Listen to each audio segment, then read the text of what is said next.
Hi friends, welcome back to Arc Tutorials. This is JavaScript top 40 one-liners that every developer must know and must start using them in your projects on a daily basis. In today's episode, I'm going to give you a one-line snippet that is extremely helpful, extremely useful in any type of projects that you work.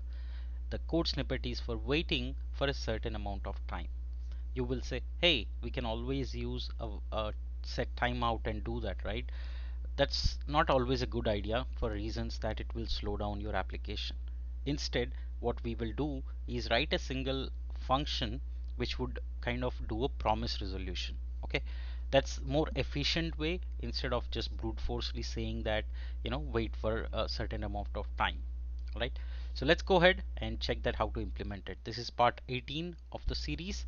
If you have missed out on the first 17 parts, I would say that you're missing out quite a lot of on the killer JavaScript code snippets, so make sure that you go through them.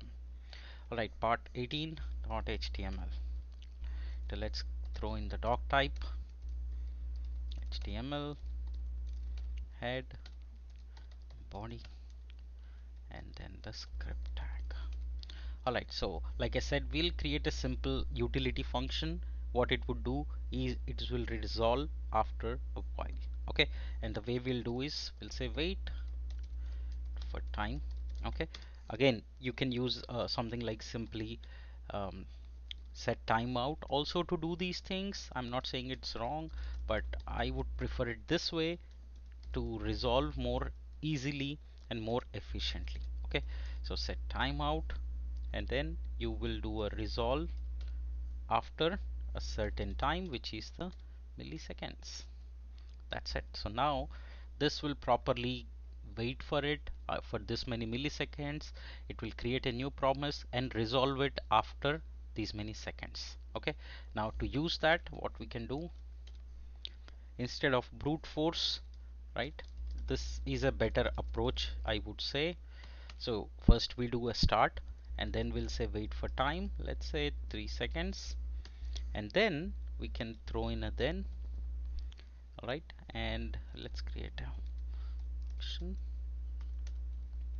Okay, and then you can do your activity inside this, so this will always wait for it and say for the waited for 3 seconds. Okay, and you can go on with your logic whatever is there, but essentially instead of just writing the set timeout, now we are writing a simple method.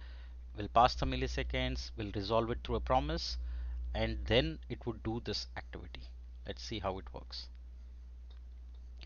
Again, these are code snippets that you would be requiring in any type of project, simple, complex, but you can start using them, and that's my hope and request. Alright, so in the output you can see it says start and then it says waited for 3 seconds, right? So let's see, first it started, it will is waiting for 3 seconds, then it completed the task, right? So that's how you can definitely wait for sure and know that there is a promise that will resolve after certain time, and then this code will be executed. One of the most efficient codes, especially when you are trying to wait on certain times instead of just brute forcefully writing set timeout. Okay, and this is again, like I said, it will wait and then do certain things, so you can do it either way, but this is my approach and I would recommend this one if you are trying to use it. Alright, that was how to wait for a certain amount of time. That's part 18.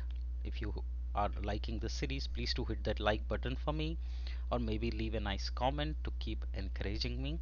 Thank you so much for joining in this episode. Keep learning, keep growing. Thank you so much. Let's meet in part 19. Thank you.